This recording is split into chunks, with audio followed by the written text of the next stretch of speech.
வணக்கம், welcome to இல்லத்தரசி கோலம். வாங்க இன்னைக்கு ஒரு சிம்பிளான கோலம் பார்க்கலாங்க. இது வந்து ஒரு புது டைப்பாக போட்டிருக்கிறேன். ஃபஸ்ட்டு கொஞ்சம் கலர் கொடுத்துக்கலாம். கலர் கொடுத்துட்டு அது மேலே ஒரு நெல்லிக்கோலம் போடலாங்க. அது நெல்லிக்கோலமாகவும் நிறுத்தலாம், பூக்கோலமாகவும் போடலாம். எனக்கு வந்து பூக்கோலம் போடுறது ரொம்ப பிடிக்கும். நெல்லிக்கோலம் நிறைய தெரியும், அது இன்னி வந்து நீங்கள் பார்க்கலாம்.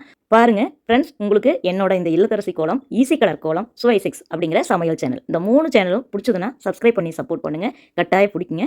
பாருங்க, பார்க்கலாங்க இந்த சிம்பிள் கோலம் எப்படி வரப்போகுதுன்னு. இந்த கோலத்தை இதோட ஸ்டாப் பண்ணால் ஒரு பர்ஃபெக்டான நெல்லிக்கோலம், ரொம்ப அழகாக இருக்கும். இது வந்து நீங்கள் கலர் கொடுத்தா போகணும்ட்டு இல்லை, சும்மா வாசல் போட்டாலும் அழகாக இருக்குங்க. பாருங்க ஃப்ரெண்ட்ஸ், இப்போ நிறுத்திட்டா இது நெல்லிக்கோலம். நான் வந்து 2-3 லைன் போட்டுருக்கேன். இதுவரை சிங்கிள் லைனும் போடலாம், டபுள் லைன் கூட போடலாம். நான் வந்து எனக்கு கொஞ்சம் கோலம் நல்லா பளிச்சுன்னு இருக்குங்க, அதுக்காக 2-3 லைன் கொடுத்துருக்கேன். உங்களுக்கு இந்த மாதிரி ரொம்ப ரொம்ப சிம்பிளான ஈஸியான கோலங்கள் பார்க்கணும்னா என்னோட இந்த இல்லத்தரசி கோலம் சேனலை சப்ஸ்கிரைப் பண்ணி வச்சுக்கோங்க. அப்புறம் என்னோட ஈஸி கலர் கோலம் சுவை 6 சேனலையும் பாருங்க. ஈஸி கலர் கோலம் சேனலில் ரொம்ப ரொம்ப அழகான ஈஸியான கலர் கோலங்கள் நிறைய இருக்குது. அதே மாதிரி என்னோட சுவை 6 சேனலில் ஈஸியான டேஸ்டியான ரெசிபிஸ் இருக்குது.